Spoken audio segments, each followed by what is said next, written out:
Bonjour, je suis René Mbong, biologiste médical au sein de CEFA Moncole IRB.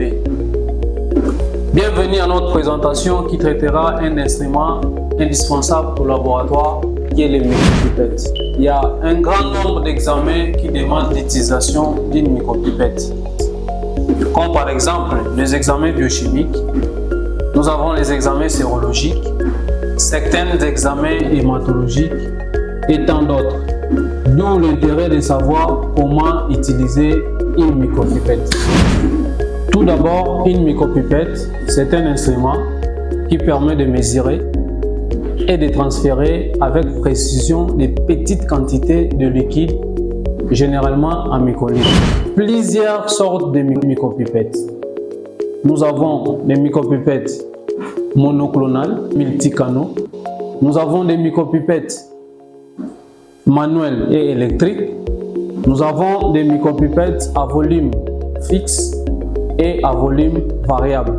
Aujourd'hui, nous allons vous montrer comment utiliser une micropipette monoclonale à volume variable. Donc, voici une micropipette monoclonale à volume variable. Alors, une micropipette a plusieurs parties. Nous avons le bouton poussoir. À part le bouton poussoir, nous avons les fenêtres de volume. À part la fenêtre de volume, nous avons la molette de réglage de volume. Et puis, nous avons une cône pour fixer l'embout. Et enfin, il y a l'éjecteur d'embout ou de cône. Maintenant, comment pipetter? Alors ici, pour pipetter, il faudra régler le volume. Alors ce qu'il faut comprendre aussi que chaque micropipette a sa plage de volume spécifique. Par exemple, qui signifie de 100 jusqu'à 1000. Nous avons par exemple P200 qui va de 20 jusqu'à 200. Alors pour régler le volume, ce qu'il faut faire, il suffit de tourner la molette jusqu'à ce que vous allez obtenir votre volume désiré. Alors une fois que vous avez réglé le volume, il faudra maintenant passer à l'étape d'aspiration de liquide. Avant d'aspirer le liquide, vous devez d'abord fixer les cônes ou encore l'embout. Alors, chaque micropipette a des embouts spécifiques qui est propre à lui. Alors, qu'est-ce que vous allez faire? Vous allez fixer les micropipettes au cône. Voilà. Vous fixez. Une fois fixé, qu'est-ce qu'il faut faire? Vous allez appuyer les boutons poussoirs jusqu'au premier stop. Vous appuyez les boutons poussoirs jusqu'au premier stop. Qu'est-ce qu'il faut faire? Vous plongez l'embout dans le liquide et puis vous relâchez doucement votre bouton poussoir.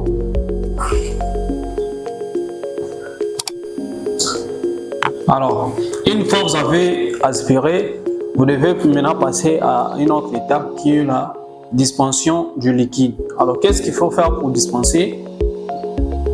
Vous venez là-bas, vous appuyez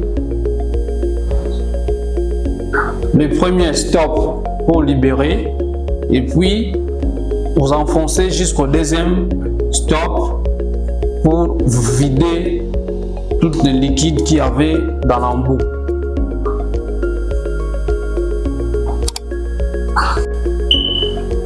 Voilà, vous avez dispensé votre liquide. Maintenant, il faudra injecter votre embout que vous allez utiliser à une poubelle appropriée. Donc, pour injecter cet embout, c'est facile. Il suffit juste d'appuyer dans le bouton injecteur d'embout et puis vous allez jeter dans la poubelle appropriée. Alors ici, je pense que vous avez compris comment utiliser une micropipette, mais aussi si vous maîtrisez toutes les étapes, ça va vous permettre de bien travailler. Par exemple, si vous mettez votre cône, donc vous allez maintenant, vous avez la possibilité de mettre des liquides partout selon votre disposition des jours. Voilà un peu comment ça se passe.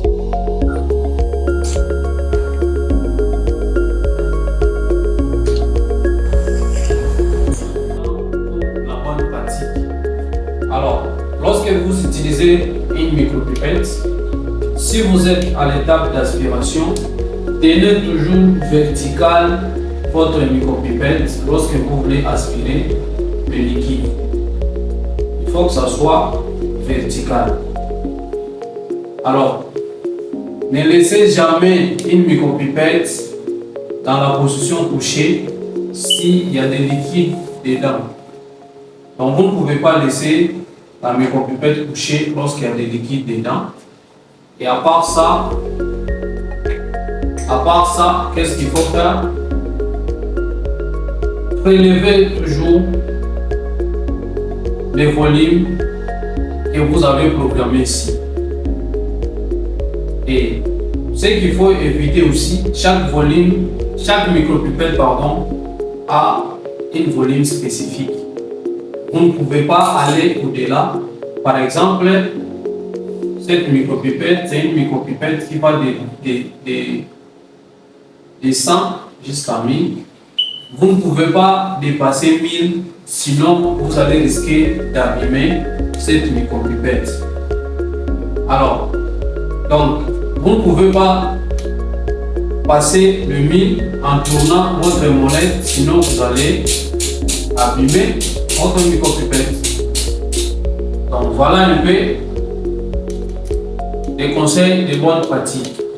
Donc, vu tout ce qui nous a précédé, vous avez compris que utiliser les micropipettes va vous permettre d'avoir des résultats fiables. Donc, il faut être toujours très prudent lorsque vous faites le pipettage, lorsque vous faites le prélèvement en utilisant les micropipettes. Voilà, vous savez maintenant comment utiliser une micropipette. Un geste simple mais essentiel pour obtenir des résultats fiables au laboratoire. N'hésitez pas de vous abonner et à poser vos questions en commentaire. Merci et à bientôt.